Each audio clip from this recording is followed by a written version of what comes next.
Good morning. অনেকদিন পর আজকে সকালে উঠলাম। চলো তোমাদের দেখাই আমি চরপরের দিনটা কিভাবে কাটাই। কালকে ছিল আমাদের এখানে হাজারা পূজা, তো আমি তো কালকে যাই নাই, তার জন্য পরে সকালে গেছিলাম। তারপর আমরা যাই রাস্তায় দাঁড়াই, তারপর দেখি আস্তে আস্তে শ্মশান থেকে পুজো করে। এই দেখো কিভাবে নাচতেছে। তো এই নাচ দেখে অনেকেই ভয় পায়, কিন্তু আমরা ভয় পাই না, কারণ আমাদের তো ছোট থেকে দেখে অভ্যাস আছে না, তার জন্য আমি ভয় পাই না। কিন্তু আমার অনেক বান্ধবী আছে যারা দেখতে পায় না, ভয় পায়। আর এই যে এইটা হলো আমাদের এখানে চড়ক গাছ, এটা দিয়ে আজকে পুজো হবে, মানে এটাতেই ঘোরানো হবে আজকে। আর এই দেখো আমি যে ঠান্ডা লাগতেছিল তার জন্য চাদর পরে গেছি। আর আমার সাথে আমার বৌদি আর দুটো বোন গেছিল।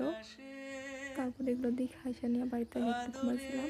তারপরে ঘুম থেকে করে স্নান টান করে দাদার ভাইকে ছাতু দিলাম।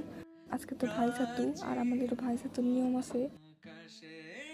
আজকে আমি 11 জনকে ছাতু দিছি, কিন্তু সবারটা ভিডিও করতে পারি নাই। এখানে একটা আমার ভাই আর 3টা দাদা। এই ভিডিওটা আমি এতটুকু রাখলাম, বাকিটুকু আমি সেকেন্ড পার্টে দিয়ে দিব। এই ভিডিওতে দিলে অনেক বড় হয়ে যেত, তোমাদের বোরিং লাগতো, তার জন্য সেকেন্ড পার্টে দিয়ে দিব। আর এটা আমার ফার্স্ট ভিডিও ছিল, তো তোমাদের কেমন লাগলো ভিডিওটা জানিও। সবাই ভালো থেকো আর সবাইকে ভালো রেখো। বাই।